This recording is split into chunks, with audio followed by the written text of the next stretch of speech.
everybody, it's Olive here to do the second part of my summer book haul. I have a ton of books to talk about. I have been frequenting used bookstores.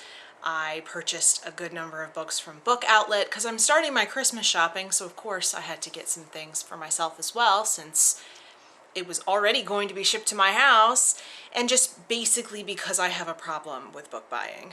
Although I've been acquiring a ton of books, I have also been reading a lot of the books that I already own, and what you're not seeing is that I'm constantly getting rid of the ones that I know I'm not going to reread. Since I don't do unhaul videos, you're not seeing the books that I'm getting rid of and the space clearing up on my shelves to put all these new books. I've broken them down into genre this time. I think that will help things run smoothly. I'm going to start with the books that focus on Russia, which are both fiction and nonfiction.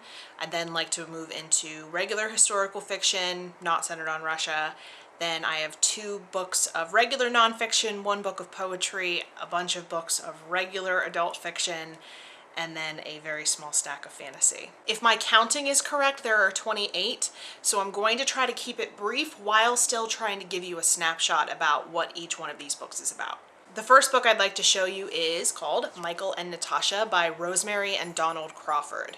This is a biography of Michael Romanov, who was Nicholas II's younger brother, and his lover and then eventual wife, Natasha. They were a couple that was very much in love, but they also caused a very big scandal. She was married when she met Michael, and she was also a commoner. So the fact that they got together caused a lot of drama in the Russian court. So I think it's going to be a really interesting story to read. I then picked up a biography of Ivan the Terrible. I will admit that I don't know a whole lot about very early Russian history. I know a little bit. I know a little bit about Ivan the Terrible, but I'm going to be very excited to read this and expand my knowledge. The last nonfiction book I have dealing with Russia is Former People, The Final Days of the Russian Aristocracy by Douglas Smith. This book is exactly what it sounds like. It focuses specifically on 2 families who were a big part of the Russian aristocracy and what happened to them in the wake of the Bolshevik Revolution. Starting off the Russian historical fiction, I have Dreams of My Russian Summers by Andrei Makin. Andrei Makin emigrated from the Soviet Union in 1987. He was granted political asylum in Paris. He wrote this novel in French. It has since been translated to English, obviously. It's a coming-of-age story set in the 1960s and 1970s in the Soviet Union. I have been really excited to read this one for a really long time, and I'm very happy I have a copy of it now. The next work of historical fiction set in Russia is The Russian Dream Book of Color and Flight by Gina Oshner. This is set in a crumbling apartment complex in post-Soviet Russia. There is a ghost inhabiting this apartment complex. Also inhabiting this apartment complex is a young girl named Tanya. She is working at a dead-end job selling art knockoffs. She dreams of escaping this job, and she just might be able to with the help of her neighbors. The next book is The Romanov Bride by Robert Alexander. This is set in Nicholas II's Russia. It follows Grand Duchess Elizaveta, who was Nicholas II's wife Alexandra's older sister. She ends up marrying Nicholas II's uncle, Grand Duke Sergei.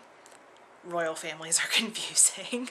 This book centers on Elizaveta's life and how her life ends up entwining with a village man named Pavel in the final days of the Russian Empire. The last book focusing on Russia is Ruska by Edward Rutherford. This is an epic piece of historical fiction. You can tell it is nearly 1,000 pages. It spans 1,800 years of Russian history. It follows 4 families. You're seeing how the lives of those 4 families are affected by the times in which they live, and so it's really just a giant history of the country as well. I am really hoping to take this one on in October. It's a pretty lofty goal, but I'm confident that I can do it. Now on to the basic historical fiction, the first being also by Edward Rutherford, London, which is the same sprawling history, but of course this time focused on London instead of Russia. Again, it's very, very long. The next one has really had a moment here on BookTube, and so I thought it was a really good time to pick it up, and that is The Crimson Petal and the White by Michel Faber. If you have not heard of this one focuses on a teenage prostitute named Sugar and her adventures in Victorian-era London. This next one is called The Bad Girl by Mario Vargas Llosa. This book starts in 1950s Lima, where a young boy falls in love with a bad girl. This is a very powerful first love. It follows him, even nonsensically so, throughout his entire life. The next is The Geographer's Library by John Fassman. This one jumps back and forth between 12th century Sicily and modern day New England. In 12th century Sicily, a burglar steals a bag of artifacts from a geographer's library. These artifacts then end up getting spread out all over the world. This book then jumps forward to the present day, where a young reporter is investigating the death of someone who has decided to start collecting these artifacts. The next one is The Book of Madness and Cures by Regina O'Melveny. This book is about a young Venetian lady doctor in the 1590s who's studying under her father. But when her father mysteriously goes missing, she treks out across Europe to try to find him. The next book is The Day the Falls Stood Still by Cathy Marie Buchanan. This book is set in 1915 in Niagara Falls. The daughter of the director of the Niagara Power Company is coming home after being away at boarding school. She's been looking forward to coming home, but when she arrives home, she finds out that her family's situation has drastically changed. As she's trying to figure out what happened to her family, she meets a strong and handsome stranger, and she has to figure out where her loyalties lie. One book that is really short but seems really interesting is called Gazelle by Ricky DuCournit. This follows a young girl living in Cairo in the 1950s. Her mother decides to leave her father abruptly, and in order to cope with this, she escapes into the world of perfumes and ends up studying under a master perfumer, which changes her life dramatically. The next book is a book of poems by Robert Frost. I have really been wanting to read more poetry. I really like Robert Frost, and it's birch trees. I just couldn't resist it.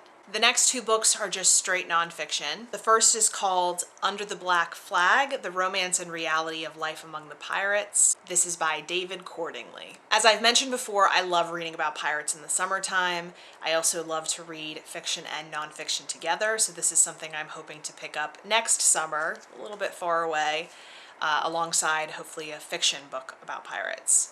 The next book that I think it's going to be very important for me to pick up in the very near future is Nickeled and Dimed on Not Getting By in America by Barbara Ehrenreich. This is a book about people in America who are making minimum wage, who are trying to make ends meet, and how difficult or near impossible it is to do so. I am hoping to pick this up around Thanksgiving time in the spirit of the season.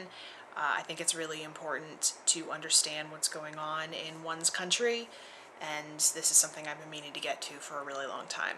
Now I'm going to move into just the regular adult fiction. The first book is The Anatomy of Dreams by Chloe Benjamin. This book starts in a boarding school in Northern California in 1998. A boy and girl meet and fall in love.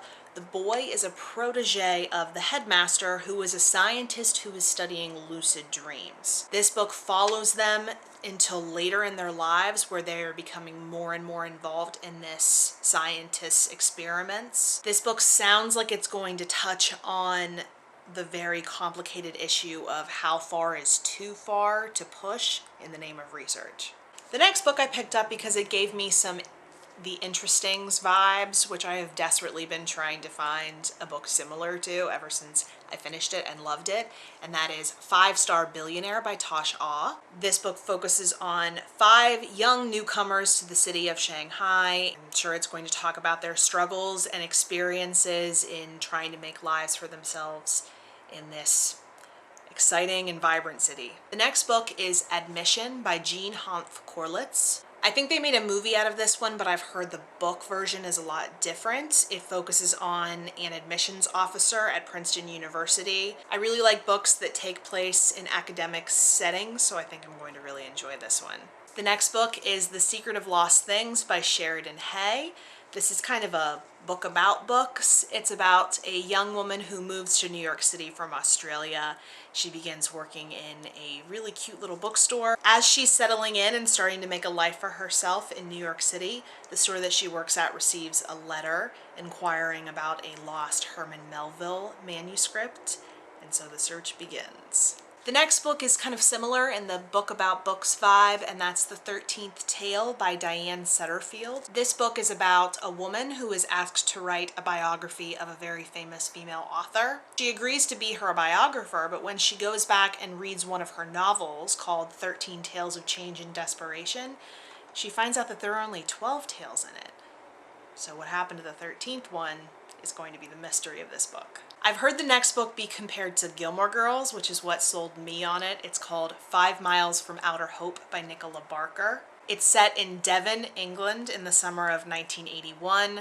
It sounds like it's going to be really quirky and witty and really funny. I'm very excited for this. The next book is one from Meg Wolitzer called Sleepwalking. This is Meg Wolitzer's first novel. She wrote this when she was a student at Brown University when she was only 23 years old. It's about 3 kind of gothy girls studying at Swarthmore. Each one of the girls is obsessed with a different author, and they have like these candlelight circles at night where they read aloud works of their favorite authors. All of them are obviously very close until one girl meets a guy and starts having questions about her loyalty to the group. This is the last book of straight fiction. It's called Crescent by Diana Abu Jaber.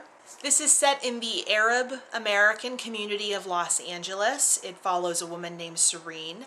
She is a chef at a Lebanese restaurant. Working with food is her sole passion. That is until she meets a handsome literature professor.